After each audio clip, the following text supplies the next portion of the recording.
ოთარ ჭილაძის გზაზე ერთი კაცი მიდიოდა ინგლისურად ითარგმნა პრეზენტაცია მაღაზია პროსპეროში გაიმართა. წიგნის ცნობილი ბრიტანელი მთარგმნელის დონალდ რეიფილდის მიერ მომზადდა. ნაწარმოები ბრიტანეთში საქართველოს კულტურისა და ძეგლთა დაცვის სამინისტროს ხელშეწყობით ქართული წიგნისა და ლიტერატურის პროგრამის ფარგლებში გამოსცეს.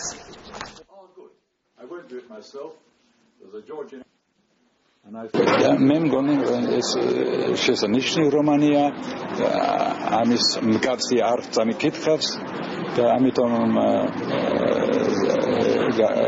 მაინტერესებდა მისის საერთოდ შემოქმედება. ჭილაძის თარგმანი გზაზე ერთი კაცი მიდიოდა არის ალბათ უაღრესად ყურადღება მისაქცევი, ასევე აველუმიც თარგმნა მან, ჯერ არ გამოსულა ჭილაძის კიდევ ერთი რომანი და რა ვიცი ძალიან ამაყები და ბედნიერები ვართ, იმიტომ რომ ეს არ არის ბუნებრივია დონალდ რეიფილდი, ეს არ არის თარგმნელი, რომელიც მხოლოდ თარგმნის და ეს უკვე რაღაცას ნიშნავს. ეს არის უნიკალური თარგმნელი.